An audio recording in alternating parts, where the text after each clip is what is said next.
All right. Just reviewing last week, we had Air Force in San Jose at home on Tuesday and Thursday, which was really good for us because we got a nice break this weekend. Played well, played two really complete matches. Defense was at the kind of the forefront of that. Got some big production blocking and in the backcourt with Diggs, but able to get both 3-0. Felt like it was important to keep us in that group of like four teams that are battling it out for second right now. And we're a half game behind Wyoming, who we play Thursday night. Hopefully it'll be a great match. Expecting it will be. Got a lot of work to do. We really need to contain their middles and just serve really well to have success in that match. But we're excited about it. We're excited about the fact that in order to finish at the top, we have kind of control of our own fate. Some of the other teams don't play each other.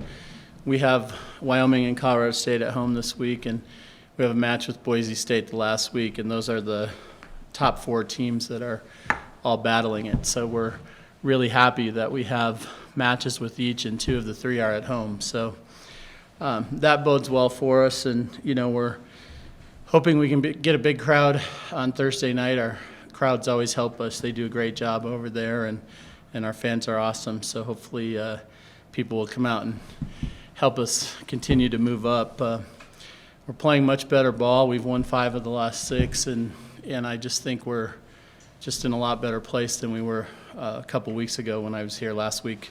I wasn't because we didn't have it, if I remember right. But a much better place, playing good ball, finishing off opponents, winning in 3, and it's given us a lot more confidence for this set of matches that's really big this weekend. On Saturday night, then we have Colorado State after the football game, and excited about that too. Hopefully we can lure some people over and really get a big crowd for that. They've kind of been our rivalry team in the conference after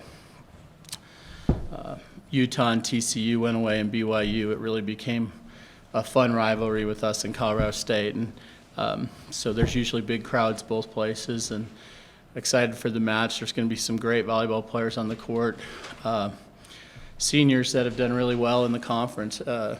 Adriana Colbert from Colorado State is probably the premier player in the conference right now. She had a quadruple double 2 weeks ago, which is almost unheard of, and the first time it's ever happened in our conference.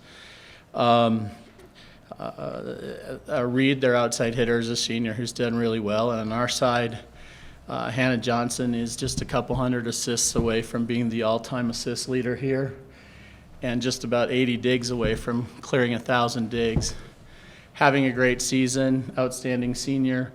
And Sky Galad only needs 30 more blocks to become the all-time block leader at UNM, and again, a senior. But what's interesting about that is she's only 5'10". Middle blockers are usually 6'2", 6'3", 6'4". Sky's 5'10" with a huge vertical and has a chance to Chantel Riddle's second. She'll surpass her this weekend, and then Chelsea Sondrup is our all-time blocks leader. And this is a program that has great history, and Sky has a chance to probably be the smallest middle and the one with the most blocks ever, so that's pretty cool. Excited about the week. Players are working harder than they ever have. I couldn't be happier with their production and what they're doing, and hoping for a big week for us. Any questions?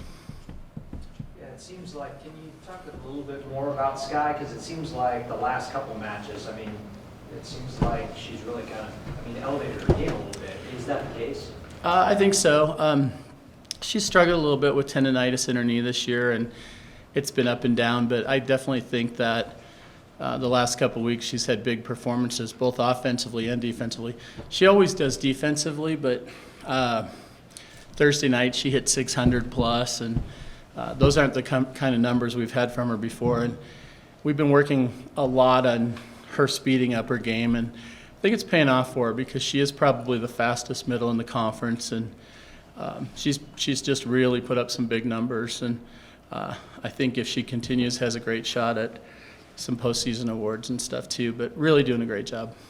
Coach, to pull off the upset against Colorado State, it would be an upset. Of course, yeah.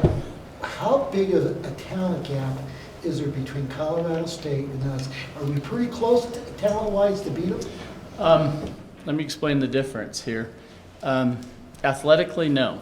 Athletically, we can match them probably in all but maybe one position.